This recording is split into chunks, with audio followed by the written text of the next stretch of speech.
안녕하세요. 저는 40대이고 직업은 변호사입니다. 매번 썰썰함에 올라오는 사연들을 재밌게 보다가 처음 사연을 보내봅니다. 드라마보다 더 드라마 같고 영화보다 더 영화 같은 제 인생이 저조차도 신기할 때가 많은데요. 제가 어떤 일들을 겪었는지 소개해 보도록 하겠습니다. 저는 보육원에서 자랐습니다. 4살 때 길에서 발견되었다고 하더라고요. 부모님을 잃어버린 건지 버려진 건지 확실하진 않았지만 원장님 말씀으로는 제가 버려진 건 아닌 것 같다고 하셨습니다. 버려졌다고 하기에는 머리카락도 자른 지 얼마 안 된 것처럼 잘 정돈되어 있었고 옷도 아주 깔끔했다고 하더라고요. 그리고 다른 짐들도 없었고요. 물론 아이 버릴 때 멀끔하게 입혀서 버리는 사람들도 있다고 합니다. 그런데 저는 왜인지 버려진 것 같지 않았대요. 원장님이 저를 위해서 그렇게 말씀해 주신 건지 정말인지는 모르겠지만 그냥 원장님 말을 믿기로 했습니다. 버려졌다고 하면 너무 슬프니까요. 너무 어릴 때 보육원에 들어가서 그런지 부모님과의 기억은 아예 없었습니다. 저랑 같이 있던 친구들은 저보다 더 어릴 때 들어왔는데도 부모님에 대해 기억하는 애들이 있었거든요. 그런데 저는 정말 아무 기억도 안 나더라고요. 원장님 말씀으론 놀라서 그럴 수도 있고 아니면 너무 어려서 그럴 수도 있다고 하셨습니다. 저는 부모님을 기억하는 친구들이 부러웠습니다. 하지만 버려진 상태로 부모님에 대한 기억이 남아있는 친구들을 볼 때면 차라리 기억하지 않는 편이 낫겠다 싶기도 했고요. 보육원에서는 공부를 할 수 있는 환경이 잘 갖춰져 있지가 않습니다. 가뜩이나 많이 없는 필기구 같은 것도 동생들이 맨날 다 망가뜨려서 제대로 관리 안 될 때가 많고 학습지 같은 건 그냥 없다고 보시면 되고 학원은 당연히 못 다니고요. 그저 학교 다니고 교과서 보는 게 전부였죠. 아, 한 가지 좋은 점은 있었습니다. 책이 엄청 많다는 것이었습니다. 가끔 헌책들이 저희 보육원으로 기부되었었거든요. 근데 헌책이라고 해도 대부분 상태가 좋은 것들이었습니다. 덕분에 애들 보는 동화책부터 만화책, 과학책, 위인전, 소설책까지 질리지 않고 볼 수 있었죠. 다른 건 몰라도 저희 보육원 애들이 대체적으로 책을 좋아했는데 그 중에서도 제가 제일 책을 많이 읽었습니다. 독후감 많이 쓰면 원장님께서 작은 사탕을 주셨거든요. 그게 너무 맛있어서 더 열심히 읽은 것 같습니다. 실제로 초등학교 4학년 때부터 소설책을 읽었으니까 되게 빠른 편이었죠. 보육원에서의 하루는 정말 알찹니다. 아침 일찍 일어나서 밥 한 그릇을 뚝뚝 먹고 좁은 화장실에 비집고 들어가서 양치질과 세수를 하고 등교 준비를 해야 했습니다. 내 가방이 어디 갔나? 내 속옷이 어디 갔나? 내 입을 누가 치웠나? 누가 여기 밥을 흘렸네? 그렇게 정신없이 뛰어다니다 보면 어느새 등교 시간이 되고 같은 학교를 다니는 애들이랑 다 모여서 같이 학교에 갔습니다. 하교를 한 뒤에는 더 바빴습니다. 숙제는 잠시 미뤄두고 보육원 동생들 한 번씩 귀여워해주고 돌아다니면서 선생님들 뭐하나 구경도 해야 하고 그러다가 형들이 숙제하라고 하면 숙제 잠깐 하다가 어느새 저녁 식사 시간이 되고 저녁밥 먹고 잠깐 밖에서 놀다 보면 자야 하는 시간이 됩니다. 부랴부랴 숙제하다가 이불 피다가 양치하다가 또 숙제하다가 그러다 보면 선생님들이 불을 끄시고 몰래 책 한 권 읽고 자곤 했습니다. 주말에도 마찬가지로 많이 바쁩니다. 청소도 하고 정리도 하고 빨래도 돕고 책도 읽고 동생들이랑도 놀다 보면 하루가 다 가죠. 애들로 가득한 보육원인 만큼 하루도 아주 꽉 차 있습니다. 그렇게 알찬 하루하루를 보내다가 제가 12살 때 인생 최대의 고민에 빠지게 됩니다. 바로 장래 희망이었죠. 학교에서 장래 희망을 적어오라는 겁니다. 물론 그전에도 장래 희망을 적으라고 하긴 했지만 저는 한결같이 장래 희망이 부모님이었거든요. 그냥 저는 부모님이 없으니까 부모님이 어떤 존재인지 너무 궁금해서 적은 거였습니다. 그런데 12살쯤 되고 나니까 이제는 진짜 장래 희망을 적어야 할 것 같았습니다. 내가 정말 되고 싶은 직업 말이죠. 그런데 제가 아는 직업은 그리 많지 않았습니다. 아무리 책에서 많은 인물을 접한다고 하지만 한계가 있기 마련이었습니다. 세상에는 정말 많은 직업이 있었으니까요. 그리고 책에서 나온 직업 중에서 제 마음을 흔들 만큼 매력적인 직업은 없었거든요. 저는 심각한 고민에 빠졌습니다. 원장님, 저는 커서 뭐가 될까요? 글쎄. 상훈이는 말을 또박또박 잘하니까 그쪽으로 직업을 찾아보면 어떨까? 말 또박또박? 무슨 직업이 있는데요? 그건 앞으로 상훈이가 찾아봐야지. 아마 원장님 말이라면 뭐든 다 듣는 제가 원장님 말대로 장래 희망을 가질까봐 제게 선택지를 안 주신 것 같았습니다. 어린 마음에 답답했던 저는 형들을 찾아가 봤죠. 형, 나 장래 희망 써야 하는데 뭘 써야 할지 모르겠어. 상훈아, 그걸 형한테 물어보면 어쩌니? 형, 내후년이면 퇴소야. 내 미래도 모르겠다. 그렇구나. 형, 힘내. 그렇게 저의 12살 장래 희망은 또다시 부모님이었습니다. 친구들처럼 선생님, 의사, 작가, 건축가 등이 아니어도 담임 선생님은 저를 혼내지 않으셨습니다. 조금은 안타까운 눈으로 저를 보셨죠. 이렇게 장래 희망에 대해서 갈피를 못 잡던 중 중학생 때 우연찮은 기회로 저의 장래 희망을 정하게 되었습니다. 중학교를 다니는데 제가 친구들한테 인기 많은 스타일은 아니었습니다. 좀 더 구체적으로 말하면 소외된 편이었죠. 원장님은 제가 말을 또박또박 잘한다고 좋아하셨지만 또래 애들은 아니었나 봅니다. 동갑이면서 왜 말대꾸를 하지 말라는 건지, 저는 맞는 걸 말하는 건데 왜 그걸 싫어하는 건지 잘 알 수 없었지만 저는 그렇게 반에서 겉돌게 되었습니다. 그리고 저처럼 겉돌던 애가 또 한 명 있었죠. 걔는 또 말을 안 해서 반 애들이 싫다고 했습니다. 말이 많아도 문제, 없어도 문제. 참 어렵네요. 아무튼 친구도 끼리끼리 사귄다는 말이 맞는 건지 그 아이와 저는 친구가 되었습니다. 어떻게 친구가 되었냐면 관심사가 비슷했거든요. 저희의 관심사는 바로 책이었습니다. 반에서도 별로 안 친했었는데 학교 도서관에서 만나게 되었거든요. 그 친구도 책을 상당히 좋아하는 친구였습니다.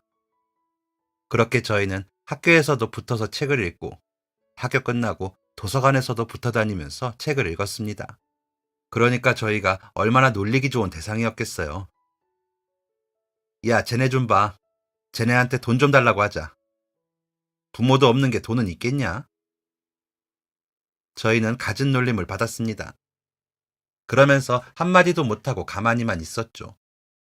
저는 말하면 또 말대꾸 한다고 뭐라고 하고, 제 친구는 소심한 성격 탓에 뭐라 반항도 못하고 있었고요. 그러던 어느 날 학교가 발칵 뒤집힌 일이 있었습니다. 그맘때 반 애들이 제 친구를 괴롭히는 게 좀 심하긴 했거든요. 책상을 엉망으로 해놓는다던가, 심한 말을 한다던가, 개인 물건들을 못쓰게 만들어 놓는다던가요.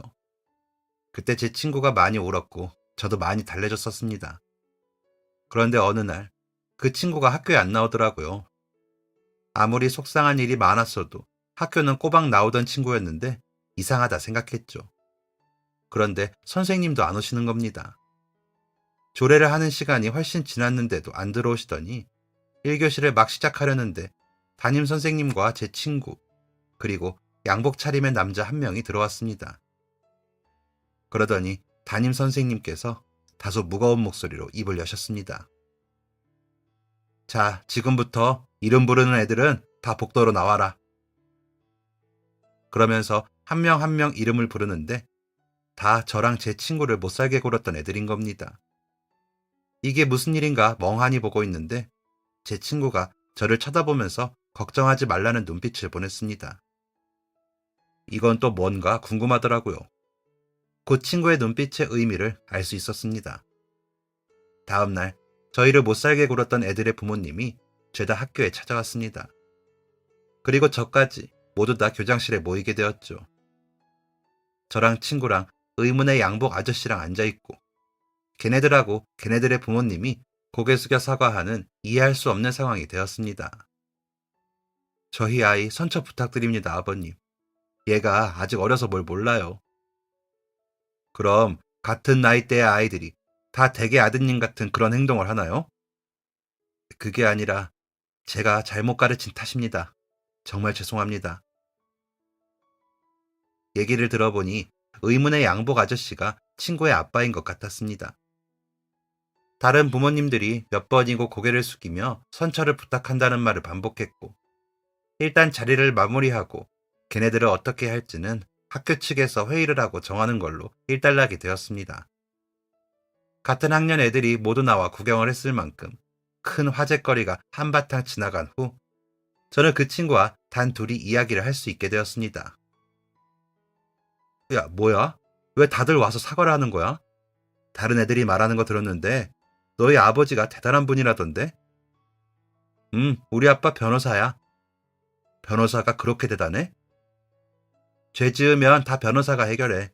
그러니까 죄 많은 사람들이 그렇게 무서워하지.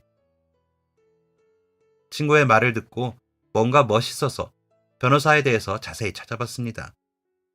그런데 변호사라는 직업 정말 멋있는 직업이더라고요. 무슨 정의의 사도같이 느껴졌습니다. 게다가 돈도 엄청 많이 번다고 하니까 더 멋있다고 생각이 되더라고요. 그때부터 제 꿈은 변호사가 되었습니다. 좀 웃긴 계기이긴 하지만 그만큼 제게 그 사건은 참 큰 사건이었고 친구의 아버지는 그만큼이나 멋지게 보였으니까요. 그때부터 저는 아주 열심히 공부에 매달리기로 했습니다. 사실 제가 책을 좋아했던 거지 공부를 잘하지는 못했거든요. 맨날 수업 시간에도 책을 너무 읽고 싶어서 책상 밑에 책 숨겨서 보던 그런 학생이었습니다. 중학생 때부터는 제대로 된 시험이라는 걸 보기 시작하잖아요. 한 학기에 2번씩이요.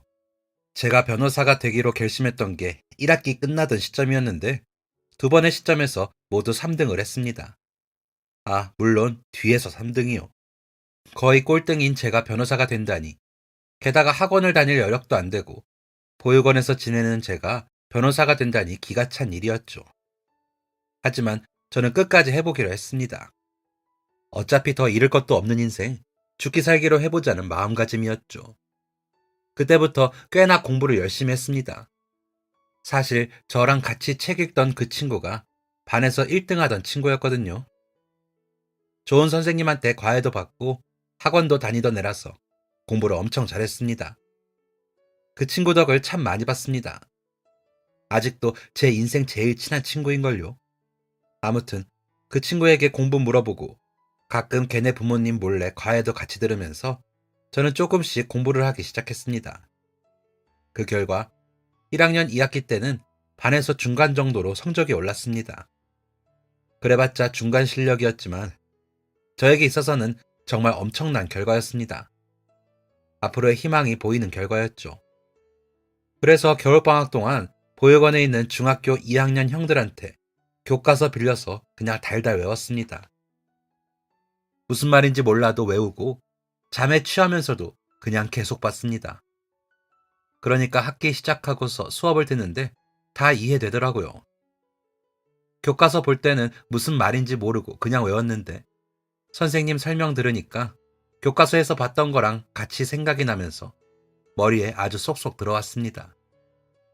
그 결과 저는 2학년 첫 시험에서 반에서 5등을 하는 기적을 이뤘습니다.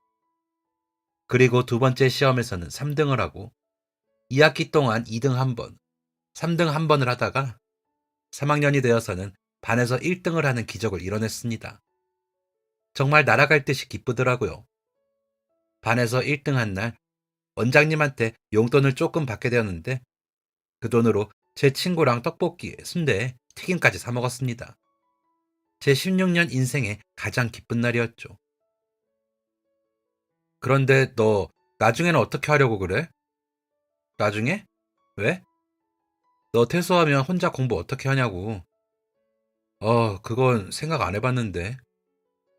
아빠가 그러는데 변호사 되려면 공부 오래 해야 된대. 그래? 내가 봤을 때 너는 할 수 있을 거야. 파이팅이다. 공부를 오래 해야 한다니. 올해가 얼마나 오래인지 정확하게 알 순 없었습니다. 하지만 친구가 할 수 있을 거라고 응원해주니까 힘이 생기더라고요. 중학교 졸업하고 친구는 외국어 고등학교에 가게 되면서 이사를 갔습니다. 저는 보육원 근처에 있는 일반 고등학교에 진학하게 되었고요. 고등학교에 올라가면서부터 갑자기 무언의 중압감과 압박감이 저를 눌렀습니다. 퇴소를 해야 한다는 두려움이 너무 크더라고요. 그래서 고등학교 1학년 때부터 아르바이트를 하기 시작했습니다.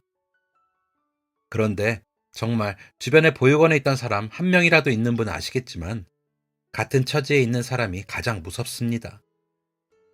1학년 때부터 패스트푸드점 아르바이트를 했는데 먼저 퇴소한 보육원 형들이 그렇게 찾아왔습니다. 이유가 뭐겠습니까? 돈 좀 빌려달라는 거였죠. 이유도 가지각색이었습니다. 직장 들어갔는데 월급이 밀려서 월세도 못 내고 있다. 사기당했다. 나와보니 돈 나갈 곳이 너무 많더라. 핸드폰비가 급하니까 얼른 메우고 금방 갚겠다 등등. 하지만 저는 모두 무시했습니다. 절대 휘둘리지 않았습니다. 원장님이 신신당부했거든요. 형들이 찾아가도 절대 돈 빌려주지 말라고요. 그거 다 유흥비로 써서 그러는 게 대부분일 거라고요. 형들이 애원하다가 나중에는 으름장 놓고 화내고 그랬지만 절대 휘둘리지 않고 계속 돈 없다고만 하고 절대 안 빌려줬습니다. 그때 제가 얼마나 기특한지 모릅니다. 그때 모았던 돈이 나중에 가서 큰 도움이 되었으니까요. 그리고 다가오지 않을 것 같던 퇴소일이 되었습니다. 퇴소하던 날 생각이 나네요. 제가 마지막으로 보육원에 있던 날이 일요일이었어요. 그때 학교 숙제였나? 아무튼 뭐 때문에 나가서 학교 친구들이랑 공부하다가 저녁 먹을 시간이 되어서야 보육원에 들어갔습니다. 그런데 들어가니까 불이 다 꺼져 있더라고요. 뭐지? 이제 저녁 막 먹을 시간인데 다들 어디 간 거지? 하면서 불을 딱 켜는 순간 숨어있던 애들과 선생님들, 원장님까지 등장하시면서 폭죽 같은 걸 터뜨리고 케이크를 주며 노래를 불러줬습니다. 그때 불러주었던 노래가 당신은 사랑받기 위해 태어난 사람이었습니다. 사실 퇴소일이 다가올수록 두려움보다는 멍했거든요. 믿겨지지도 않고 조금 허무한 느낌도 있어서요. 그런데 그런 깜짝 이벤트를 받는 순간 갑자기 눈물이 터져버렸습니다. 다들 저의 독립을 축하해주는 자리에서 저는 뭐가 그렇게 서러웠는지 다음날 눈이 퉁퉁 부을 정도로 울고야 말았습니다. 드디어 시작된 독립. 저의 첫 독립 장소는 제가 아르바이트를 하던 패스트푸드점 바로 옆에 있는 고시원이었습니다. 사실 보육원에서 나오는 아이들을 위한 센터도 마련되어 있고 도움을 주는 기관도 있기는 한데 그럼 전학을 가야 하고 아르바이트도 새로 알아봐야 했기 때문에 마음에 좀 걸리더라고요. 얼마 안 남은 고등학교 기간 원래 학교에서 잘 마무리하고 졸업하고 싶었습니다. 고등학교 다니면서 아르바이트를 해서 그런지 사실 성적이 썩 좋진 않았습니다. 제 기대에 미치진 않았지만 학업에 열중하지 않았으니 당연한 결과라고 받아들였죠. 그래도 방학 동안에 교과서 달달 외운 덕인지 나름 상위권 성적을 유지하다가 졸업을 할 수 있었습니다. 저는 대학교에 가기로 결심했습니다. 변호사가 되려면 대학교에 가야 했으니까요. 서울에 있는 대학교에 가고 싶었지만 무리가 있었고 정말 아슬아슬하게 턱걸이로 경기권에 있는 법대에 합격할 수 있었습니다. 그리곤 고시원을 벗어나서 기숙사 생활을 하게 되었죠. 사실 저는 대학교에 대한 로망이 좀 많았습니다. 학교랑은 또 다른 곳이겠구나 하는 환상도 있었고 뭔가 사랑과 열정, 낭만이 가득한 것 같았거든요. 고등학생 때 선생님들께서 그렇게 저희 사기 충전을 하셨었죠. 그런데 막상 가보니까 정말 하나같이 다 공부에 빠져있는 애들만 있더라고요. 저희과 제 동기들이 유독 그랬던 것 같습니다. 선배들도 고개를 저을 정도로 동기들은 공부를 진짜 열심히 했고 노는 거 좋아하는 애들이 거의 없었거든요. 원래 주변에서 그러면 같이 물들게 되잖아요. 저도 공부 좀 더 해야 될 것 같고 벌써부터 사법고시 준비해야 할 것 같고 수업 조금이라도 늦으면 큰일 날 것 같고 그렇게 치열하게 학교를 다녔습니다. 누구는 보육원에서 나오자마자 독립준비나 대학교로 빚더미에 쌓인다고 하던데 저는 그렇게 치열하게 공부한 덕인지 정말 다행히도 학교에서 장학금 받으면서 공부를 할 수 있었습니다. 그리고 주말에 과외 아르바이트도 했었고요. 대학교 졸업하고 사시 합격하기까지 그 시간들은 정말 뭐 할 말이 없네요. 정말 눈 떠서 눈 감을 때까지 오로지 공부, 공부, 공부였습니다. 남들 놀 때 공부하고, 남들 술 먹을 때 공부하고, 남들 여행 다닐 때 공부하고, 그렇게 오로지 공부만 했고, 그 결과 저는 28살에 사시에 합격하게 되었습니다. 그날 저는 그 기쁨을 어떻게 표현해야 될지 몰라서 혼자 월세방 침대에 누워서 펑펑 울었습니다. 그토록 꿈꿨던 변호사가 되었다는 기쁨, 환희, 해방감 등의 감정이 몰아쳤습니다. 한바탕 눈물을 쏟아낸 뒤 제가 한 일은 바로 선물을 가득 싸서 제가 지냈던 보육원에 찾아간 일이었습니다. 아이들한테 꼭 필요한 학용품, 먹을 것이 항상 부족하니까 쌀과 과일, 애들 좋아하는 과자까지 한가득 사서 보육원에 갔습니다.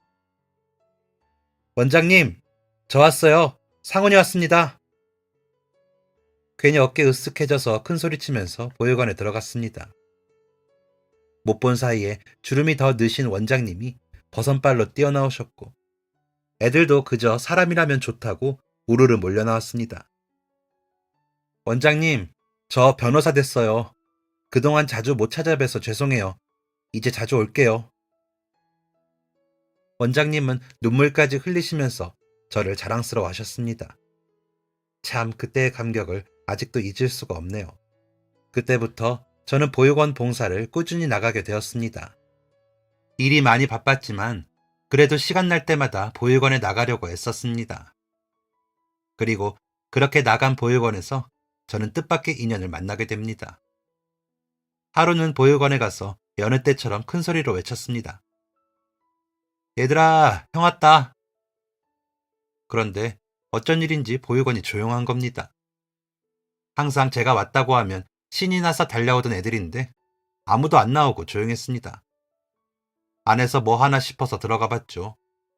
들어가 보니까 아이들이 모두 옹기종기 모여 앉아 있었습니다. 참 예쁘게도 말이죠. 뭐 하길래 이렇게 예쁘게 앉아 있나? 영화라도 보나 했는데 아이들의 시선은 모두 한 여자에게로 향해 있었습니다. 처음 보는 얼굴의 그 여자는 아이들에게 책을 읽어주고 있었습니다. 책을 읽어주던 그 목소리가 어찌나 예쁜지 모두 넋을 놓고 입을 헤 벌리고서 이야기를 듣고 있었죠. 그리고 저도 이끌리듯 한쪽에 자리를 잡고 이야기를 듣게 되었습니다. 혹시 그런 거 아세요? 첫눈에 반하는 거요. 저는 압니다.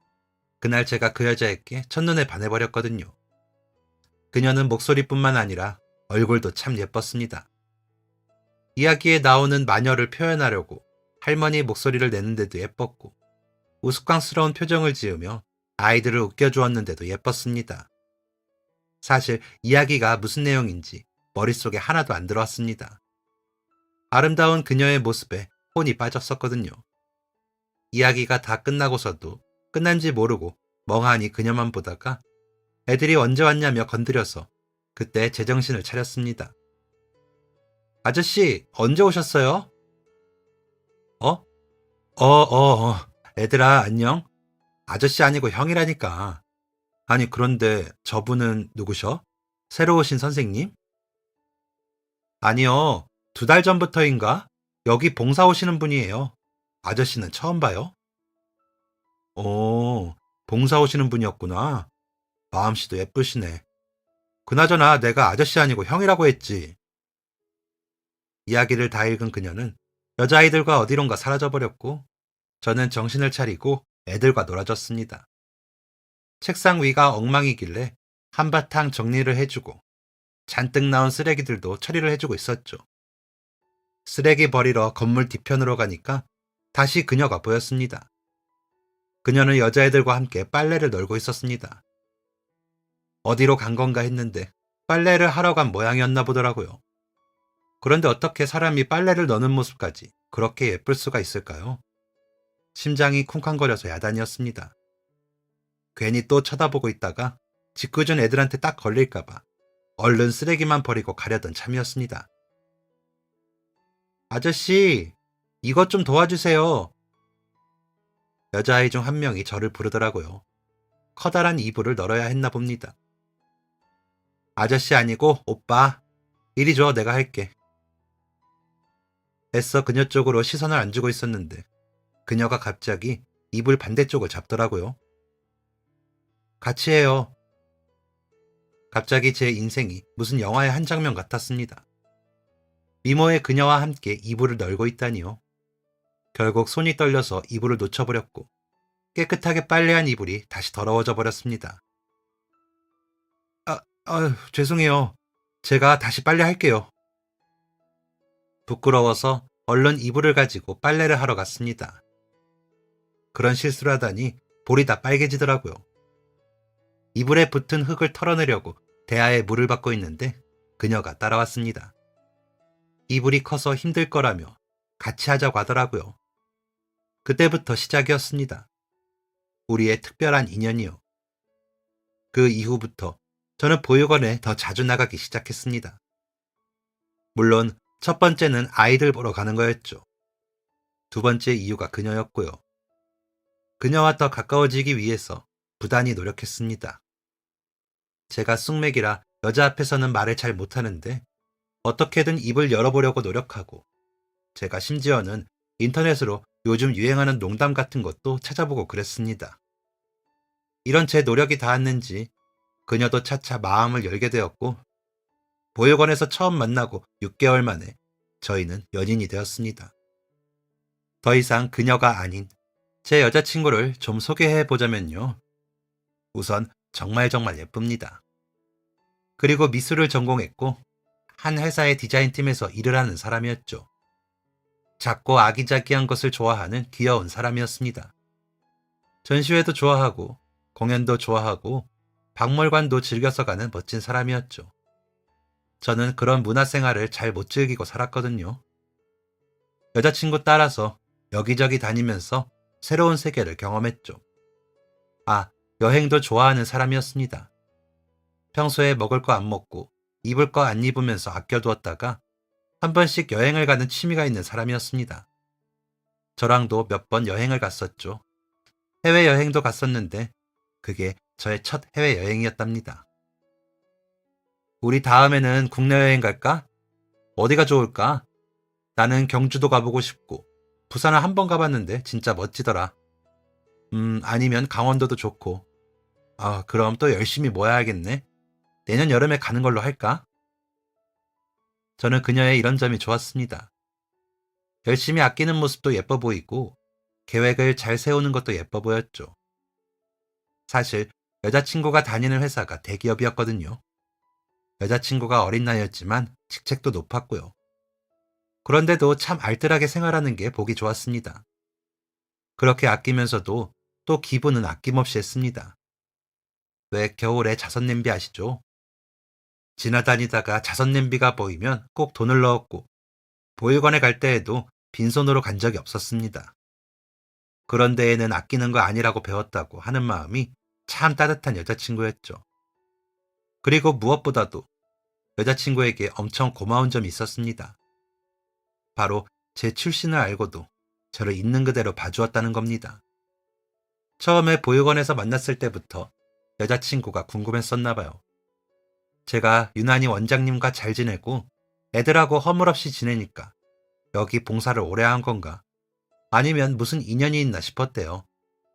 가까워지기 전에는 물어볼 타이밍이 없어서 못 물어보다가 연인으로 관계가 발전된 후에 저한테 물어봤습니다.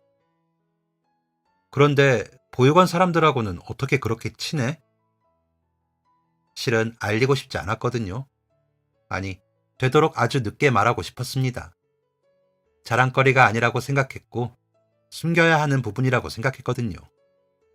특히나 좋은 모습만 보여줘야 하는 연인이라면 더더욱이요.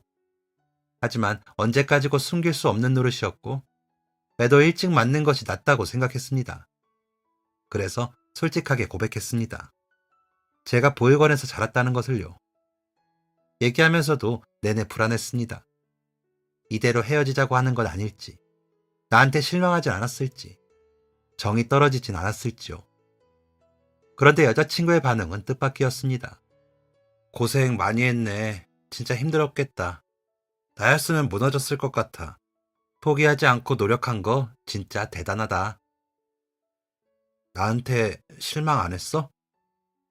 실망? 실망을 왜 해? 내가 부모님도 없고 가진 것도 없는 사람이라서. 뭐? 날 그 정도로밖에 생각 안 했다는 거야? 실망을 왜 해? 그게 뭐 어떻다고. 아무것도 아니라는 듯이 쿨하게 넘겨버리는 여자친구에게 정말 고마웠습니다.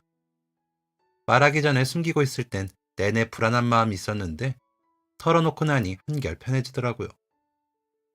여자친구와 알콩달콩한 시간을 마음껏 즐겼습니다. 여자친구는 제가 열심히 사는 모습이 좋다고 했습니다.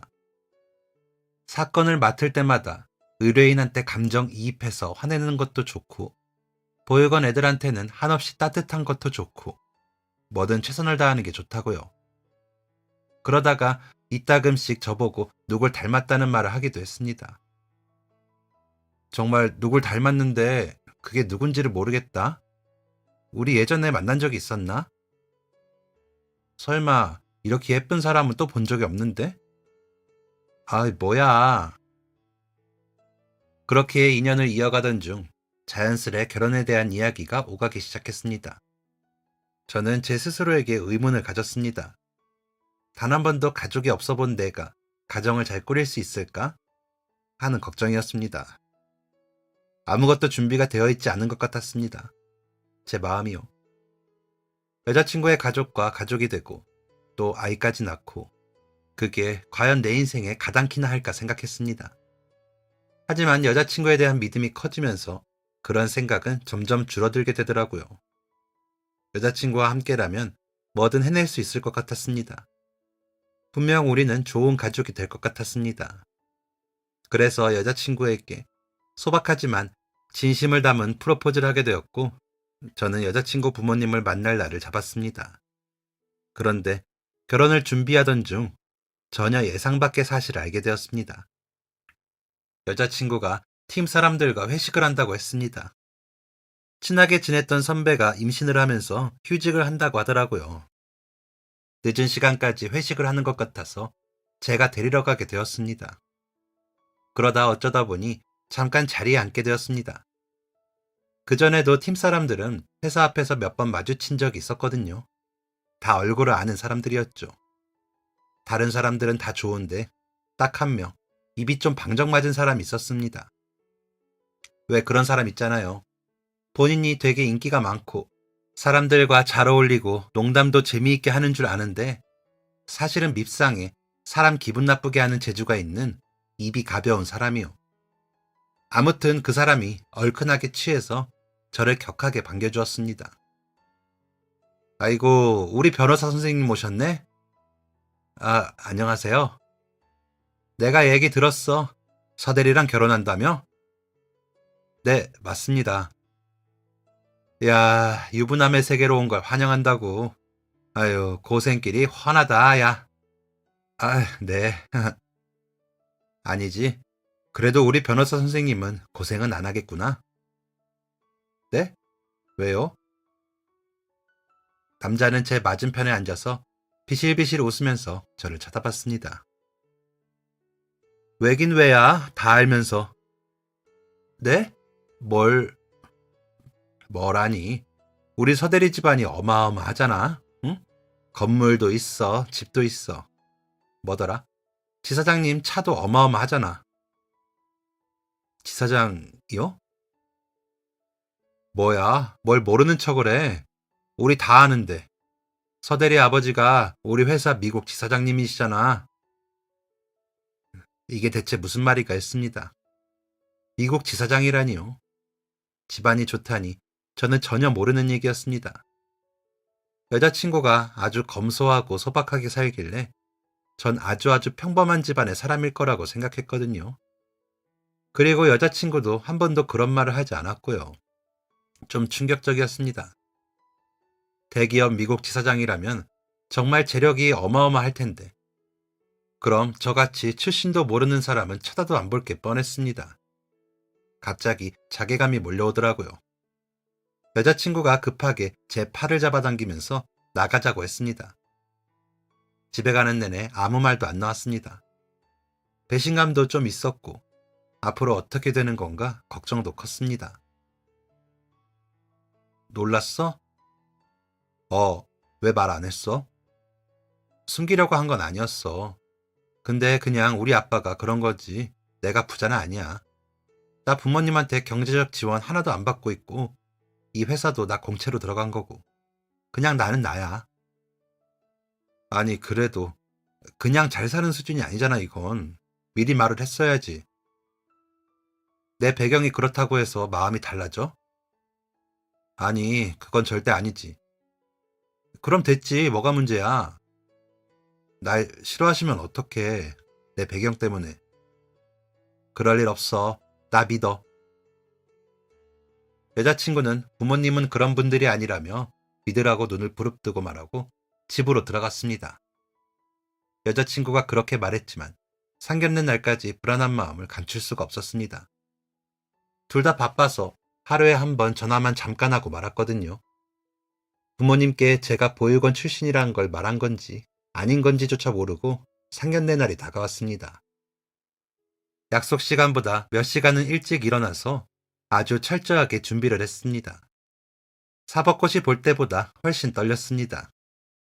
잔뜩 긴장해서 약속 장소에 도착했는데 긴장한 마음이 무색하게 여자친구의 부모님께서 환하게 웃으면서 저를 반겨주셨습니다. 어머, 실물이 훨씬 잘생겼네. 앉아요, 앉아. 네, 감사합니다, 어머니. 대충 얘기는 들었어요. 부모님이 안 계신다고요? 듣자 하니 여자친구가 제가 부모님이 안 계신다고만 말해놨더라고요. 그래서 제가 자세한 상황을 설명해 드렸습니다. 상견례 자리에서 식사를 하기도 전에 무거운 이야기를 꺼내게 된 꼴이었습니다. 괜히 분위기를 망친 것 같기도 하고 타이밍을 잘못 잡았나 싶기도 하고 상견례 시작도 전에 집에 돌아가는 건 아닐까 걱정을 하고 있었는데 장모님의 반응이 정말 뜻밖이었습니다. 어머, 그래서 둘이 그 보육원에서 만난 거구나. 아니, 내가 둘이 어떻게 만났냐고 물어봐도 말을 안 해주더라고. 부끄럽다면서. 그렇게 만나게 된 거구나. 아유, 진짜 잘 컸다. 대견하다, 대견해. 제가 보육원에서 자랐는데도 괜찮으신가요? 그게 왜요? 나는 저기 시골 깡촌에서 자랐어요. 우리 남편은 부둣가에서 배 타고 자랐고. 그냥 자란 곳이 다른 건데 그게 뭐 어때? 지금 이렇게 잘 커졌으면 된 거지. 우리가 그런 걸로 책 잡을까 봐 걱정했구나. 갑자기 마음이 사르르 녹았습니다. 내가 괜한 걱정을 했구나. 내가 걱정했던 것보다 훨씬 더 따뜻한 분들이셨구나 하는 생각이 들었습니다. 그렇게 좋은 장모님, 장인어른과 아주 성공적인 상견례를 마칠 수 있었습니다. 그런데 장모님께서 자리가 마무리되고 일어나셨는데 저를 뚫어져라 쳐다보시더라고요. 제 얼굴에 뭐 묻기라도 했나요? 아니, 나 아는 누구랑 닮은 것 같아서. 아내랑 똑같은 말을 하더라고요. 누구랑 닮았다는 말이요. 흔한 얼굴은 아닌 것 같은데 누굴까 궁금했습니다. 장모님께서는 한참이나 그렇게 제 얼굴을 보시다가 떠나셨습니다. 그리고 한 달 뒤, 장모님 생신이어서 집에 초대받게 되었거든요. 그때 그 궁금증을 풀 수 있었습니다. 식사 도중에 갑자기 장모님께서 박수를 짝 치시면서 말하셨습니다. 생각났다. 누군지 생각났어. 어머, 진짜 닮았네. 정말 똑 닮았네. 누군데 엄마? 나도 궁금해.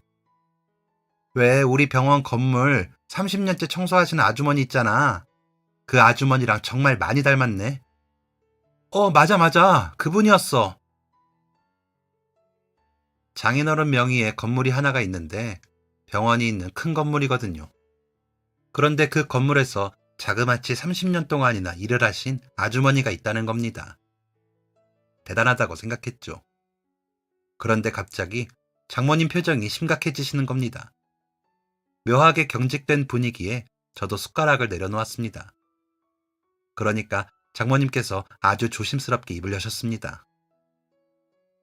내가 혹시나 해서 하는 말인데 그분 이야기를 좀 해줘도 될까? 내가 남의 말 잘 안 옮기는데 꼭 해야 될 것 같은 기분이 드네. 네, 말씀하세요, 어머니. 장모님은 어느 때보다 신중하게 말씀을 하셨습니다. 그 건물에서 청소를 하신다던 아주머니가 너무 성실히도 오랜 시간 건물을 맡아주시니까 저희 장모님이 궁금해서 사연을 여쭌 적이 있었다더라고요. 들어보니 그 아주머니는 사실 사모님 소리를 들으며 사시던 분이셨답니다. 사업을 하는 남편을 두고 가정주부로 살며 아이를 키우고 있으셨대요. 그런데 어느 날 청소를 하시는 바로 그 건물에서 아이를 잃어버리게 되었고 혹시나 거기 계속 있는다면 아이를 찾을 수 있지 않을까 하는 실오라기 같은 희망을 가지고 그 건물에서 청소를 시작하게 되셨답니다. 아주머니의 남편분은 그런 아주머니가 이해가 되지 않는다며 다툼을 하게 되었고 결국 두 분은 헤어지고 아주머니는 끝까지 그 건물에 남아있는 거라고 하셨다더라고요. 그게 벌써 30년. 30년 전이라면 제가 부모님을 잃어버렸을 때와 비슷한 시기였습니다. 하지만 저는 어디 건물에서 잃어버린 건지 길거리에서 그런 건지 알 수가 없었습니다. 아주 어쩌면 잃어버린 게 아닐지도 모르는 거였고요. 그래서 부모님을 안 찾았던 거거든요. 혹시나 제가 버림받았을까 봐요. 그런데 그 아주머니의 사연을 들어보니 왜인지 그 아주머니를 만나봐야 할 것 같았습니다. 제 의사를 장모님이 대신해서 아주머니에게 전해주었고 아주머니가 응하셨습니다. 30년이 지났으니 한눈에 서로가 가족임을 알아보기는 힘들겠지요. 유전자 검사를 할 생각이었습니다. 그것보다 확실한 건 없었으니까요. 아주머니를 만나기 전까지 들뜨지 말자, 설레지 말자, 기대하지 말자 다짐했습니다. 하지만 아주머니를 마주하는 순간 저와 너무 닮은 그 모습에 할 말을 잃고야 말았습니다. 그건 아주머니도 마찬가지였습니다. 아주머니는 저를 보자마자 눈물을 뚝뚝 흘렸습니다. 아들, 우리 아들, 우리 아들 맞아요. 내가 얼마나 기다렸는데 이제 나타난 거야. 아이고, 우리 아들. 아주머니는 저를 꼭 끌어안았습니다. 저도 눈물이 흐를 것 같았지만 꼭 참았습니다. 아직 확실한 게 아니었으니까요. 간단한 안부만 오갔던 짧은 만남을 뒤로하고 저희는 유전자 검사를 하기로 했습니다. 검사 결과가 나올 때까지 살면서 그렇게나 떨리던 순간이 없었습니다. 사법고시 합격자 발표하는 날보다도 훨씬 더 떨렸어요. 결과지를 받아들고 손을 덜덜 떨었습니다. 그리고 결과는 99.8% 일치. 저희 어머니가 맞았습니다. 저희 친어머님이 틀림없었습니다. 30년 전에 잃어버린 저희 어머니를 정말 뜻밖의 인연으로 찾게 된 것이었습니다. 결과 나오자마자 어머니가 일하시는 그 건물에 달려가서 어머니 끌어안고 엉엉 울었습니다. 어머니는 미안하다는 말만 반복하셨습니다. 엄마가 잃어버려서 미안해. 엄마가 손을 꼭 잡고 있었어야 했는데 미안해.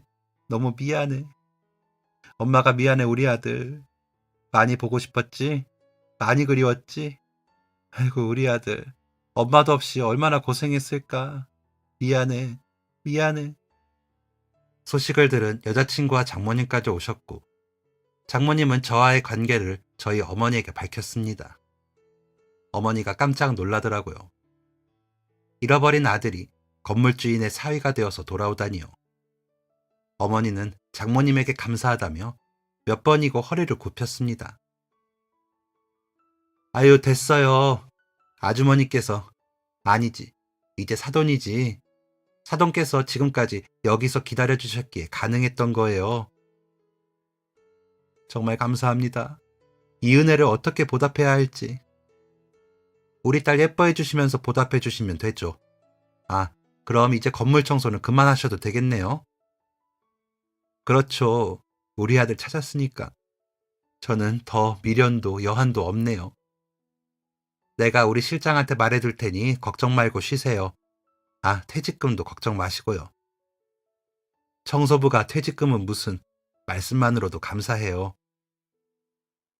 장모님의 배려로 어머니는 곧바로 다음 날부터 일을 그만두실 수 있었습니다. 저는 안 바쁜 틈을 타서 어머니와 시간을 많이 보내기로 했어요. 변호사가 된 아들이 사주는 근사한 한 끼를 대접하고 싶어서 유명한 레스토랑을 힘들게 예약하고 어머니와 단둘이 가게 되었습니다. 한창 식사를 하다가 어머니 핸드폰에 알림이 왔고 어머니가 문자를 확인하는 순간 소스라치게 놀라면서 핸드폰을 떨어뜨렸습니다. 어머, 이게 뭐야? 엄마, 왜 그러세요? 이, 이게, 이게 내가 잘못 본 거지? 어머니 핸드폰에는 은행에서 알림이 와 있었습니다. 알림을 자세히 읽어보니 자그마치 3억이라는 돈이 입금되었다는 내용이었습니다. 그리고 돈을 보낸 사람은 바로 저희 장모님이셨죠. 어머니는 바로 장모님에게 전화를 걸었고 한참 동안 받으세요, 아니에요, 받으시라니까요, 아니라니까요 를 반복하셨습니다. 결국 이긴 사람은 장모님이었고요. 장모님은 퇴직금이라며 3억이라는 큰 돈을 보내신 거였습니다.